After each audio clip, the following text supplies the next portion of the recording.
इस्लामाबाद में यह एक आम गुरुवार दोपहर थी, 12 जून 2025। एक ऐसा दिन जिसे जल्द ही गलत कॉजों से देश की याद में एच्ड कर दिया जाएगा।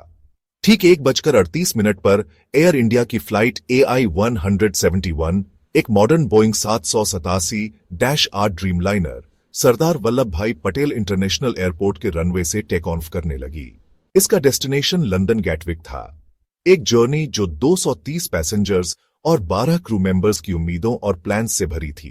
एयरक्राफ्ट का इनिशियल क्लाइंब नॉर्मल लग रहा था जैसे ही वह आसमान में ऊपर उठा, लेकिन यह रूटीन जल्द ही सबसे भयानक तरीके से टूट गया।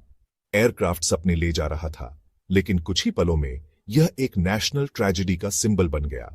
फ्लाइट डेटा, जिसे बाद में रिट्रीव और एनालाइज किया गया, उन आखिरी डरावने सेकंड्स की एक चिलिंग पिक्चर पेश करता है।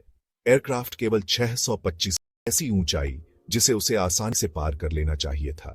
इसके बजाय ड्रीमलाइनर ने अचानक और इनएक्सप्लिकेबली नीचे आना शुरू कर दिया। इसकी स्पीड 174 नॉट्स रिकॉर्ड की गई। फ्लाइट का एक क्रिटिकल फेज जहां हर डिसीजन और हर मैकेनिकल फंक्शन बहुत इंपॉर्टेंट होता है, अपने लैंडिंग गियर के अभी भी एक्सटेंडेड होने के साथ एक साइन की फ्लाइट अभी शुरू ही हुई थी।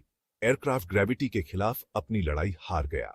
रूटीन डिपार्चर एक डेस्परेट और आखिर में फेल्ड सर्वाइवल की लड़ाई में बदल गई थी, जो नीचे एयरपोर्ट के सामने पूरी तरह से अनफोल्डिंग थी। डिसेंट दुखद रूप से स्विफ्ट था।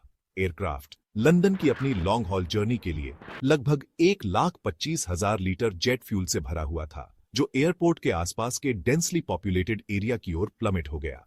यह सीधे BJ मेडिकल कॉलेज हॉस्टल में क्रैश हो गया, एक ऐसी बिल्डिंग जो स्टूडेंट्स और स्टाफ का घर थी। इंपैक्ट कैटास्ट्रॉफिक था, जिससे एक मैसिव एक्सप्लोजन हुआ जिसने एयरक्राफ्ट और बिल्डिंग को एक फेरोशियस फायरबॉल में एंगल्फ कर लिया। बोर्ड पर मौजूद लोगों के सपने और जमीन पर मौजूद लोगों की जानें एक पल में बुझ गई। एक्सप्लोजन की आवाज पूरे शहर में गूंज गई।